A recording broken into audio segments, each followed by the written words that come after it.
여러분 안녕하세요. 이번 시간에는 107회차 회계 1급 이론풀이 시작하도록 하겠습니다. 자, 1번부터 보도록 할게요.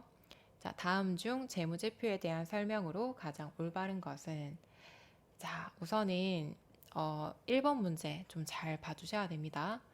자, 1번 자산은 현재 사건의 결과로 자, 현재 사건이 아니라 과거 사건입니다. 과거 사건의 결과로 현재 기업이 통제하고 있고 미래 경제적 효익이 기업에 유입될 것으로 기대되는 자원이다. 그래서 현재를 과거로 고쳐주셔야 됩니다. 자, 그 다음 2번 부채. 자, 과거 사건의 결과로 맞죠? 경제적 효익이 기업으로부터 유출될 거고요. 자, 지금 유출되면서 이행될 것으로 기대되는 미래 의무이다. 자, 의무는 미래 의무가 아니라 현재 의무로 고쳐주셔야 됩니다. 자, 그 다음에 수익은 자산의 유입 또는 부채의 감소, 자본의 증가를 초래를 하고 특정 회계기간 동안에 발생한 경제적 효익의 증가로서 지분 참여자에 대한 출연과 관련된 것은 제외한다. 자, 지분 참여자는 주주를 얘기하는 거예요. 자, 우리 주주와 관련된 내용들은 자본 쪽으로 분개를 했었죠. 그죠? 뭐 자본, 잉여금, 자본 조정 쪽으로 분류가 됐고 주식 발행 초과금, 자기 주식 처분 이익, 자기 주식 처분 손실 이러한 것들은 자본 계정 쪽으로 들어갑니다. 자, 그럼 3번이 정답이네요. 올바른 것은 3번. 자, 그 다음에 비용은 자산의 유출, 부채의 증가, 결국에는 자본이 감소가 되고요. 지분 참여자에 대한 분배를 제외하겠다. 그러니까 주주들한테 배당해 준 거는 제외를 하고 자, 정상 영업 활동의 일환이나 그 이외의 활동에서 발생할 수 있는 차손은 포함하지 않는다. 자, 이 문장이 틀렸죠. 차손은 영업의 비용을 얘기를 하고요. 영업의 비용은 잡손실 또는 기부금, 유형자산 처분 이익, 유형자산 처분 손실 이러한 계정들도 비용 쪽으로 들어갑니다. 그래서 포함한다라고 고쳐주셔야겠습니다. 자, 그래서 1번은 정답은 3번입니다. 자, 그 다음에 2번 볼게요.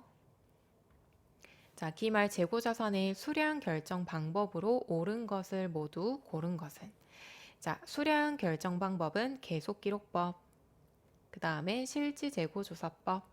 자, 그럼 정답은 2번이고요. 자, 우리 계속기록법과 실지재고조사법을 같이 하겠다라는 것은 혼합법이 있었죠. 이렇게 세 가지 수량 결정 방법으로 들어가고요. 자, 총평균법, 선입선출법, 후입선출법은 단가 결정 방법이었죠. 자, 그 다음에 3번. 기업이 보유하고 있는 수표 중 현금 및 현금성 자산으로 분류되지 않는 것. 자, 우리 현금 및 현금성 자산 시험에 굉장히 자주 나오죠. 꼭 외워주셔야 되고. 자, 현금 있고요. 요구불 예금. 자, 요구불 예금은 당좌예금, 보통예금 있고 현금성 자산. 자, 이렇게 세 가지 있다 정리를 해주시고 자, 현금으로 들어가는 거 당좌 수표, 타인 발행 수표, 자기압 수표 다 현금 쪽으로 들어가고 자, 선일자 수표는 일자가 정해져 있다라는 뜻이고요.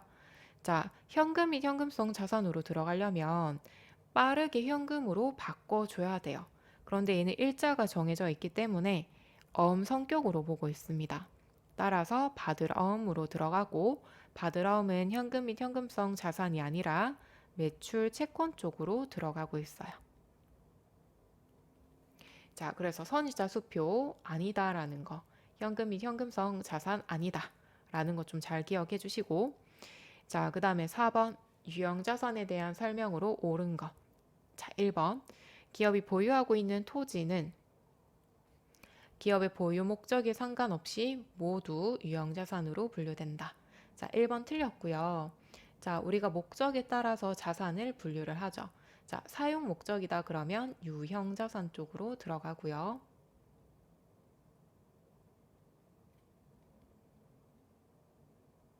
자, 유형 쪽으로 들어가고 회계 처리는 토지라고 해주시면 돼요. 만약에 건물이면 건물이라고 하시면 됩니다. 자, 그런데 만약에 투자가 목적이다 그러면 투자자산 쪽으로 들어가고요.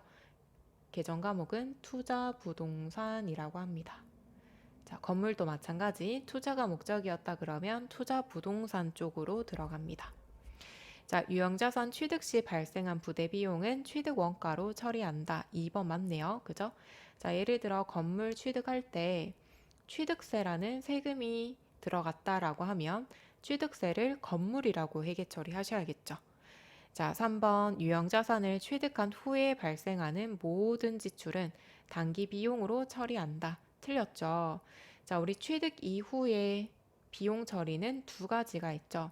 자본적 지출, 그 다음에 수익적 지출. 자, 일단 자본적 지출은 자산으로, 자산의 취득 원가에 더해주시고, 수익적 지출은 비용 쪽으로 들어가죠.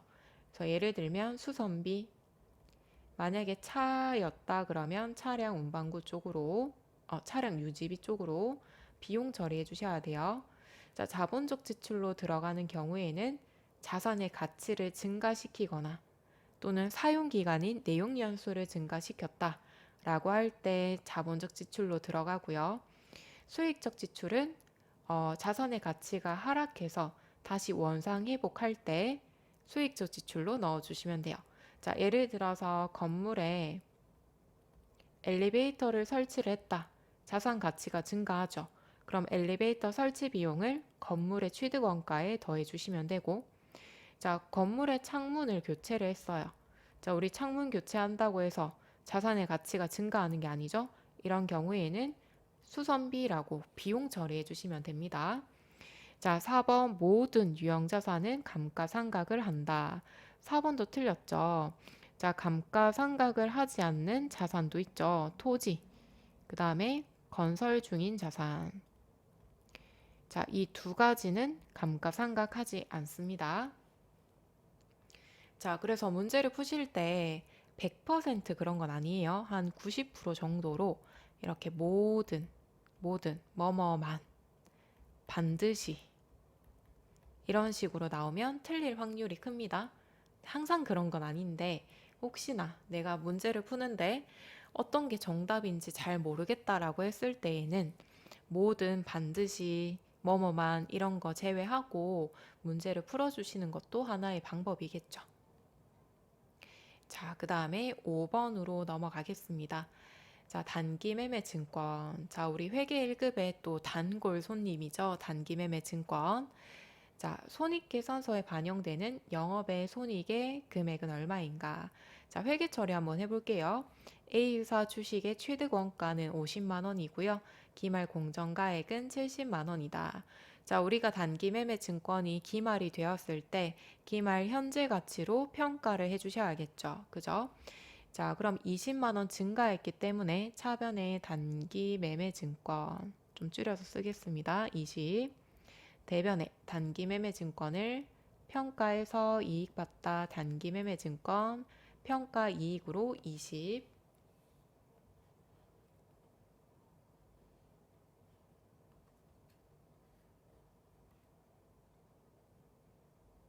자, 그 다음에 두 번째. 취득 원가는 30만 원이고요. 기말 공정가액은 20만 원입니다. 그럼 10만 원이 감소했죠. 자, 그러면은 단기 매매 증권을 평가해서 손해 봤습니다. 단기 매매 증권 평가 손실 10만 원 써주시고, 자, 대변에 단기 매매 증권 10만 원 자산 감소. 자, 그 다음에 현금 배당금 현금으로 받았다라고 가정할게요. 현금 5만 원. 자, 대변에 배당금 수익으로 5만 원. 현금 배당 받았을 때에는 배당금 수익이라는 계정 과목으로 회계 처리합니다. 자, 단기 초에 25만 원에 취득을 했고요. 30만 원에 처분했다. 여기 밑에다가 쓸게요. 자, 현금으로 처분했다라고 가정하고 30만 원. 대변의 단기 매매 증권은 25만 원. 자, 그럼 나머지 5만 원은 단기 매매 증권을 처분하고 5만 원 이익 받죠. 단기 매매 증권 처분 이익으로 5만 원 잡아주시면 되겠습니다. 자, 그러면 지금 영업의 손익을 물었기 때문에 자, 수익은 더해주시고 비용은 빼주시면 되겠죠. 자, 그리고 지금 회계 처리한 단기 매매 증권 관련된 수익과 비용들은 모두 다 영업과 관계가 없기 때문에 영업의 비용, 영업의 수익 쪽으로 들어갑니다. 자, 그럼 평가이익 20만 원에다가 평가 손실 10만 원 빼주시고 배당금 수익 더하기 5만 원, 단기 매매 증권 처분이익 5만 원 더해주시면 자, 정답은 20만 원 나오겠죠. 자, 따라서 5번 같은 문제는요. 회계 처리까지 또 연습을 하셔야 되기 때문에 만약에 내가 5번 틀렸다라고 했을 때에는 분계 연습이랑 같이 한번 해주시면 좋을 것 같아요. 왜냐하면 회계 1급에 단기 매매 증권이 정말 자주 출제되고 있거든요. 그래서 시간 좀 할애를 하셔서 복습하시면 좋을 것 같습니다. 자, 그 다음에 6번은 사채와 관련된 내용이고요. 사실 지금 내용들은 회계 1급보다는 세무 2급 쪽에 주로 출제되는 문제고요. 난이도로 따지면 한 중 정도라고 보시면 되겠네요. 자, 일단 1번 사채를 할인 발행한 경우 매년 액면 이자는 동일하다. 자, 1번이 정답이고요. 자, 할인 발행하던 할증 발행을 하던 액면 이자는 항상 동일합니다. 자, 예를 들어 우리가 사채를 발행하겠다. 자, 사채를 발행하면 일반인들에게 돈을 빌려오는 거죠. 그죠? 일반 투자자들에게 돈을 빌려오는 겁니다. 예를 들어 100만 원이고요. 자, 돈을 빌려왔으면 이자를 줘야겠죠. 이자 10%. 자, 이렇게 사채 권면에 적혀 있는 금액과 이자를 액면 금액, 액면 이자라고 합니다. 자, 여기에다가 발행 금액이라는 게 있고요. 예를 들어 우리 회사 말고 다른 회사가 이자를 12%를 줄 수 있대요. 자, 그럼 여러분들이 일반인 투자자라고 생각을 했을 때 굳이 우리 회사 사채를 구입을 할까요? 10%밖에 못 주는데 구입 안 하겠죠? 자, 따라서 발행은 조금 더 싸게 발행을 합니다. 98만 원에 발행했다라고 가정을 할게요. 자, 그럼 회계 처리를 하실 때 보통 예금에 98만 원이 들어오는 거고요. 대변의 사채, 돈을 빌렸기 때문에 부채 증가. 자, 사채는 무조건 액면 금액으로 회계 처리해 주셔야 돼요. 그럼 2만 원이 차익이 발생했고요. 그만큼 저희가 손실 보고 있죠. 따라서 사채를 할인 발행해서 차익이 생겼다. 사채 할인 발행 차금으로 2만 원을 잡아주는 거예요. 자, 분계는 이렇게 하시고요. 발행할 때 분계는 이렇게 해주시고 그 다음에 우리가 이자를 줘야겠죠. 이자 주기로 약속했죠. 자, 그럼 이자를 지급할 때 밑에다 쓸게요. 자, 실제로 줘야 되는 이자, 현금으로 나가는 이자는 액면 금액 곱하기 액면 이자예요. 그러니까 저희가 100만 원 빌려주면 매년 10% 이자를 주겠다라고 약속을 한 겁니다. 그럼 현금 10만 원이 나가겠죠.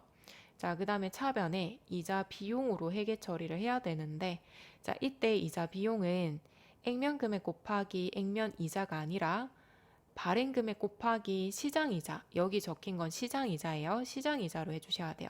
그래서 98만 원 곱하기 12%로 장부에다가 적어주는 거예요.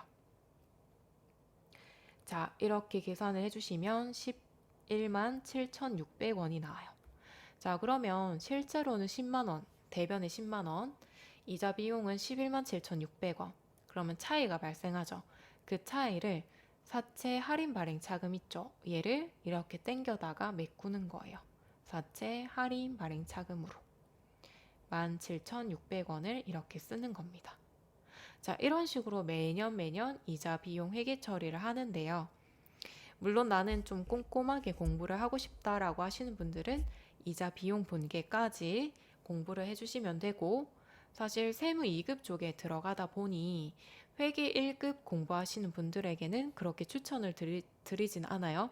왜냐하면 저희가 사채 말고도 또 자주 나오는 내용들이 많기 때문에 나는 추가로 더 심화 공부하고 싶다라고 하시는 분들은 이자 비용 분계까지 봐주시면 되는데, 자, 어쨌든 액면 이자는 액면 금액에 그 다음에 액면 이자를 곱하기 때문에 항상 동일합니다. 항상 동일하다.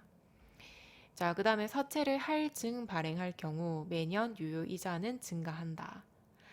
자, 얘들은 제가 좀 다른 방법으로 설명을 드릴게요.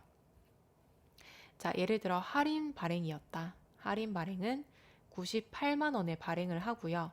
만기가 되면 저희가 액면 금액이었던 100만 원으로 갚아줘야 됩니다. 자, 그래서 장부 금액은 98만 원에서 100만 원으로 쭉 이렇게 매년 올라가는 형태예요. 자, 그래서 정리하면 장부 금액은 매년 증가한다. 자, 그럼 이자 비용은 어떻게 될까요? 이자 비용도 같이 증가합니다. 자, 왜냐면 저희가 지금 이자 비용 회계 처리할 때 장부급 금액 곱하기 시장 이자였죠. 그죠? 그럼 장부 금액이 증가하면 이자 비용도 같이 증가할 수밖에 없습니다. 자, 그 다음에 할증 발행 볼게요. 할증 발행. 자, 할증 발행은 105만 원에 발행해서 만기가 되면은 액면 이자인 100만 원으로 갚아주는 거예요. 자, 그러면 장부 금액은 어때요? 매년 감소하겠죠? 자, 그럼 이자 비용은 어떻게 될까요? 이자 비용도 같이 감소합니다. 왜냐면 이자 비용은 장부 금액 곱하기 시장 이자를 곱하기 때문에 같이 갈 수밖에 없어요. 두 개는. 자, 그 다음에 상가객은 매년 증가, 여기도 상가객은 매년 증가합니다. 자, 따라서 할증 발행했을 때 이자는 증가한다. 틀렸죠? 감소한다. 자, 3번 사채 발행 시. 자, 사채 발행비를 차감하지 않고 사채 차감 계정으로 처리한다.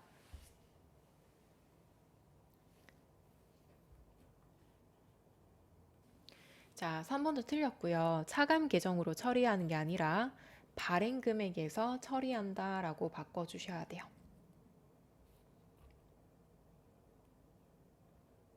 사채 발행 금액에서 차감한다. 자, 예를 들어 사채 100만 원짜리를 제가 발행하려고 해요. 자, 그 다음에 보통 예금에 예를 들어 90만 원에 발행을 했는데, 자, 사채 발행비 있죠?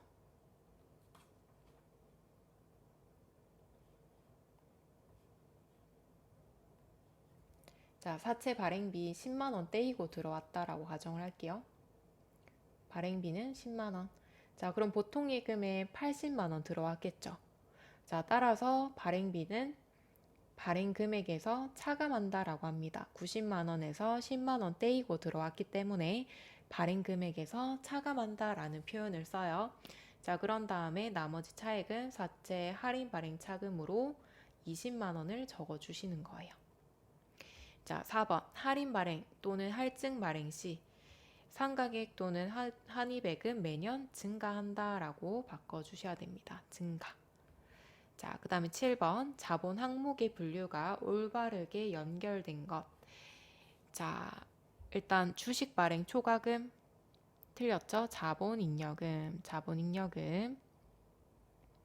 자기 주식 처분 손실은 자본 조정 2번이 정답이고, 자기 주식은 자본 조정 쪽으로 들어가고요. 매도 가능 증권 평가 손익은 기타 포괄 손익 누계액 쪽으로 들어가죠. 자, 따라서 이런 문제가 출제되었다. 분류 문제. 자, 이때는 계정 과목 및 저교 등록 들어가셔서 K랩에서 검색을 한 다음에 찾아주시면 됩니다. 자, 그 다음에 8번 볼게요. 8번. 자본적 지출을 수익적 지출로 잘못 처리하였을 때 단기의 단기 순이익과 차기의 단기 순이익에 미치는 영향으로 올바른 것. 자, 자본적 지출을 수익적 지출로 잘못 처리했대요. 자본적 지출은 자산의 취득 원가에 더하는 거고요. 수익적 지출은 비용, 수선비나 차량 유지비로 처리를 하는 거죠. 자, 그럼 자산은 어떻게 됐어요? 자산은 회계 처리를 하지 않았기 때문에 과소가 되었고요. 비용 쪽으로 회계 처리가 되었기 때문에 비용은 과대. 자, 비용이 커지면 이익은 어떻게 돼요? 반대로 줄어들겠죠. 따라서 단기의 단기 순이익은 과소되고요. 대신에 차기에는 반대로 커지겠죠. 정답은 3번으로 잡아주셔야 됩니다. 자, 그 다음에 9번. 자, 9번부터는 원가죠. 원가 회계, 매몰 원가에 해당하지 않는 것. 자, 우선 매몰 원가라는 것은 과거 원가를 뜻합니다. 과거 원가. 자, 그리고 참고로 기회 비용이라는 것도 매몰원가와 같이 자주 나오는데, 자, 기회 비용은 다른 대체안을 선택했을 때 포기한 것 중에서 가장 큰 금액, 최대 금액을 기회 비용이라고 합니다. 자, 그러면 어쨌든 과거 원가가 아닌 것 찾아주시면 돼요. 자, 1번 전기 승용차 구입 결정을 함에 있어 사용하던 승용차 처분 시 기존 승용차의 취득 원가. 자, 기존 승용차의 취득 원가 과거 원가 맞죠? 자, 과거 의사결정으로 발생한 원가로 향후 의사결정을 통해 회수할 수 없는 취득 원가. 자, 과거에 발생한 원가래요.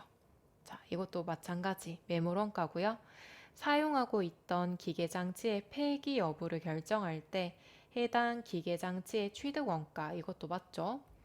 자, 그러면 4번이 틀렸겠네요. 공장이 원재료 운반용 화물차를 판매 제품의 배송용으로 전환하여 사용할지 여부를 결정할 때 자, 새로운 화물차의 취득 가능 금액.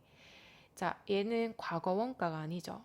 그죠? 새로운 화물차의 취득 가능 금액이기 때문에 매몰 원가가 아닙니다. 자, 그 다음에 10번 제조 원가에 관한 설명으로 옳지 않는 것 1번.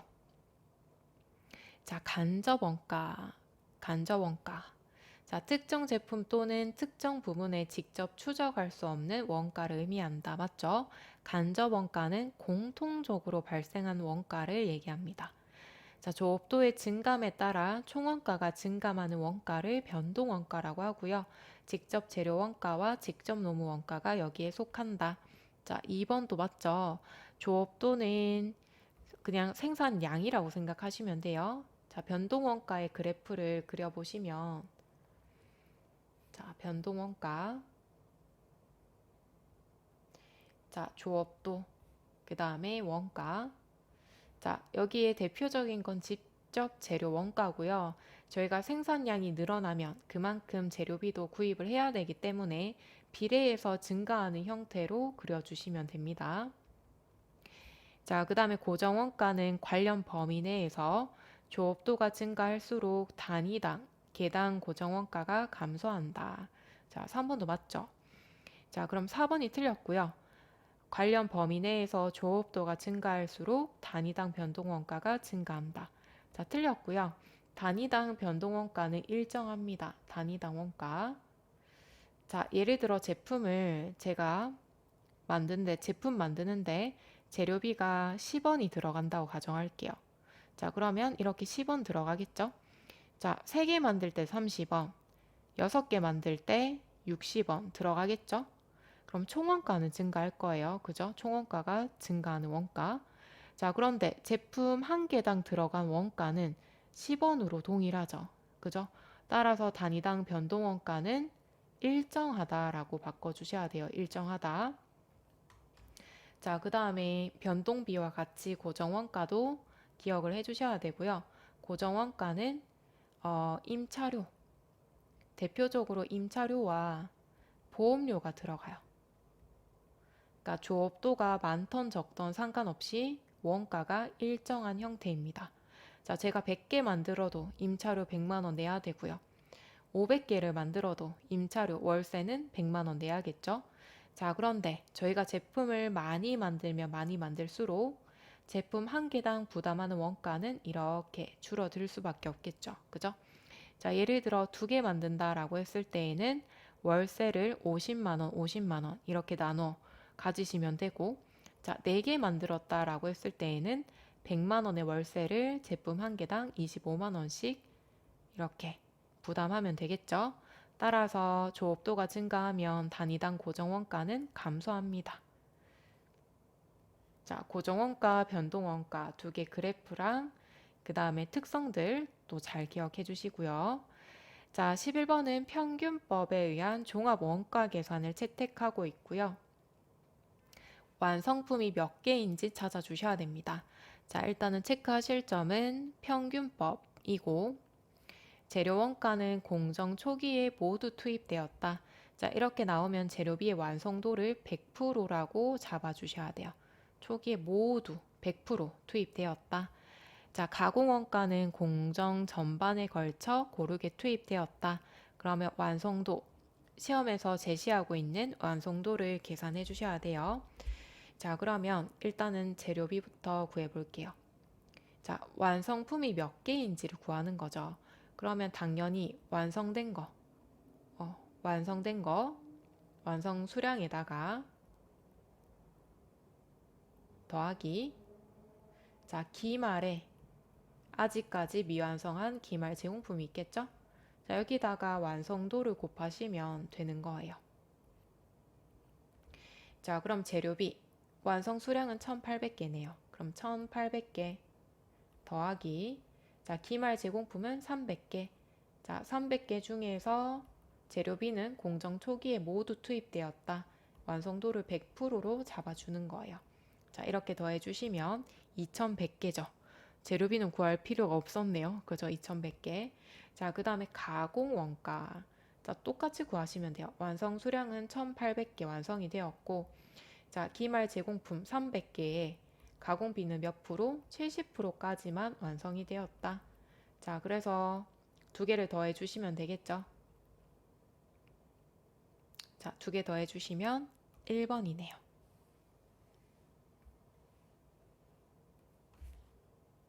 자, 이렇게 구해 주시면 되고, 자, 참고로, 자, 선입선출법에 의한 완성품 한산량을 구해야 된다. 자, 선입선출법과 평균법의 차이는, 선입선출법과 평균법의 차이는 기초 제공품이에요. 기초 제공품. 자, 평균법은 기초 제공품 무시하고 단기 기초 제공품과 단기 투입한 거 합쳐서 평균을 내서 몇 개는 완성, 몇 개는 미완성이라는 거고요. 선입선출법은 기초 제공품이 먼저 완성이 되고, 그 다음 단기에 착수한 거 일부분 완성이 되고 나머지는 미완성이다. 이렇게 기초를 따로 계산을 하느냐 아니면 한꺼번에 뭉쳐서 계산을 하느냐, 그 차이예요. 자, 그러면 평균법이 조금 더 쉽기 때문에 저희가 아까 재료비의 평균법 구했었죠? 그죠? 완성품에다가 더하기 기말 제공품 곱하기 완성도 이렇게 구했죠.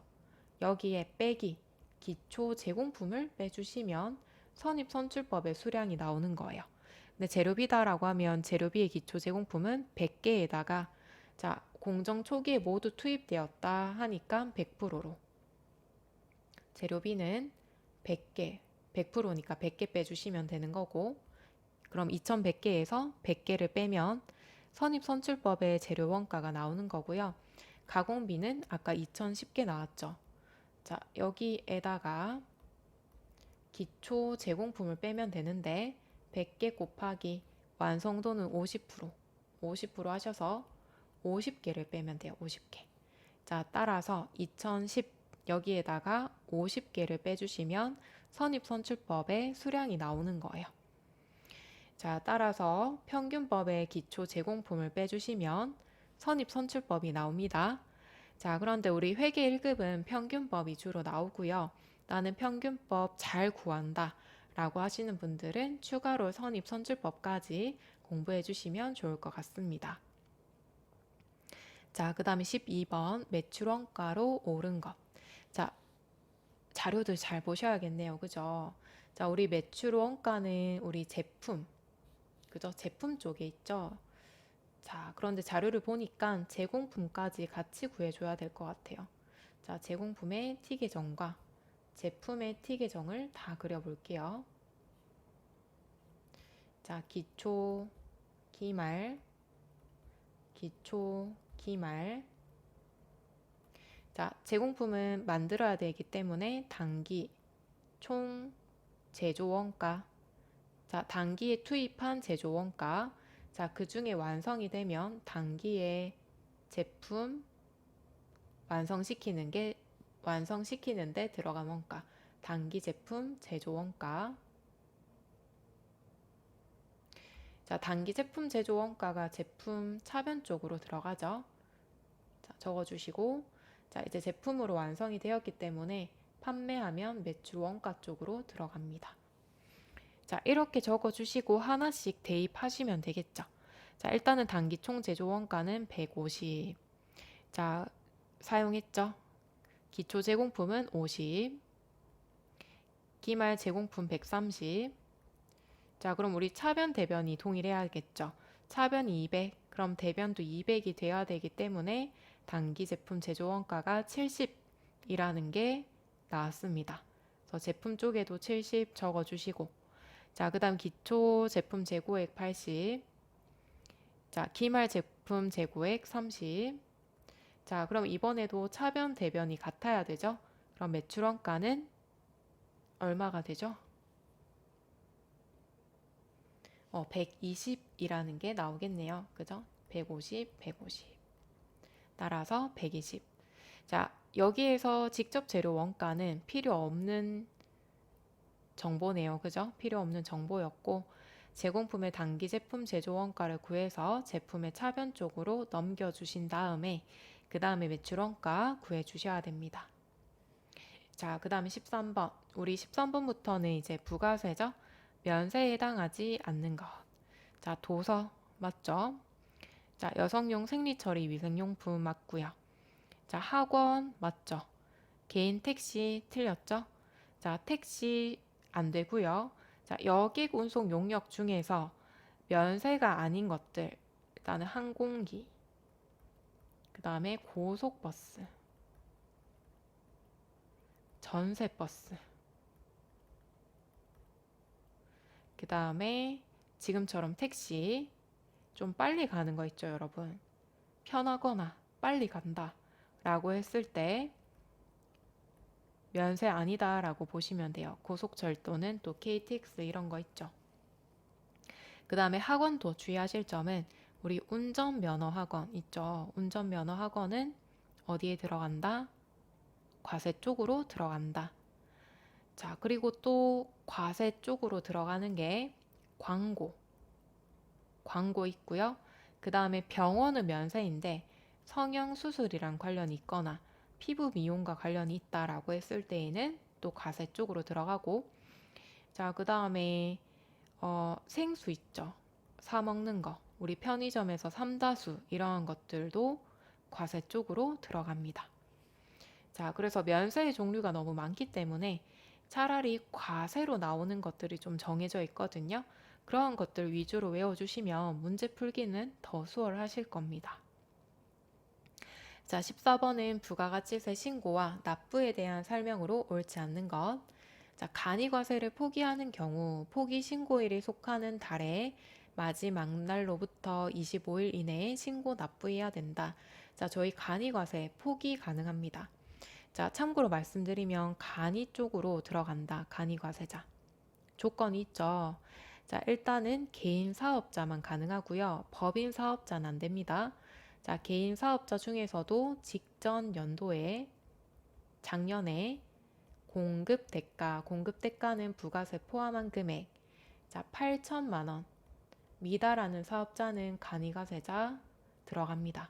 자, 그런데 참고로 24년 7월 1일 이후부터는 1억 400만 원 미달하면 간이과세자 들어갈 수 있습니다. 자, 참고해 주시고요. 자, 그래서 내가 간이과세자로 들어가겠다 하실 수도 있는데 간이과세자를 포기하고 일반 과세자로 넘어가겠다라고 할 때 포기하시면 돼요. 자, 그때는 포기 신고일이 속하는 달의 마지막 날로부터 25일 이내에 신고 납부하시면 되겠습니다. 자, 그 다음에 확정 신고를 하는 경우 예정 신고 때 신고한 과세 표준은 제외하고 신고해야 된다. 맞죠? 자, 제외하지 않는다라고 했을 때에는 예정 신고 이미 들어갔던 게 확정 신고에 같이 신고를 해버리면 2번 신고가 들어가 버리죠. 따라서 제외를 하고 신고하셔야 됩니다. 자, 그 다음에 3번 신규로 사업을 시작하는 경우 사업 개시일이 속하는 과세 기간의 종료일로부터 25일 이내에 신고 납부해야 된다. 자, 이것도 맞고요.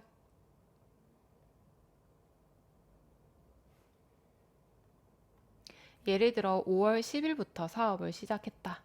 자, 그럼 5월 10일부터 5월 달에 속하는 과세 기간은 2월 30일까지죠. 일기 확정. 그죠? 자, 그래서 사업 개시일이 속하는 과세 기간의 종료일 6월 30일 하고 7월 25일까지 신고 납부하시면 됩니다. 자, 그럼 4번이 틀렸고요. 폐업하는 경우 폐업일로부터 25일 이내에 신고 납부해야 된다. 자, 폐업일로부터가 아니라 폐업일에 다음 달 25일까지 하시면 돼요. 자, 그 다음에 15번. 자, 부가가치 세법상 법인 사업자의 사업자 등록 정정 사유가 아닌 것은 1번 사업의 종류가 변경이 되었다. 그럼 바꿔주시면 되고 상호 바꾸겠다. 자, 추주가 변동되었다. 자, 3번이 틀렸고요. 추주 변동은 사업자 등록 정정과 관련이 없습니다. 자, 사업장을 이전할 때 넣어주시면 돼요. 자, 그리고 정정에 조금만 더 말씀을 드리면 자, 정정할 때 정정 사유가 아닌 걸로 또 나오는 게 몇 가지 있죠. 자, 개인 사업자의 대표자 변경. 자, 이거는 정정이 아니라 폐업하셔야 돼요. 폐업하시고 그 새로운 사업자 이름으로 다시 신고, 개설 신고하셔야 돼요. 자, 그 다음에 증여. 증여로 인해서 대표자가 변경이 되었다. 라고 했을 때에도 정정이 아니라 폐업을 하시고 다시 만들어 주셔야 돼요. 자, 이렇게 해서 우리 107회차 회계 1급 풀어봤고요. 다음 시간에는 실무 풀이해 보도록 하겠습니다. 모두 수고하셨습니다.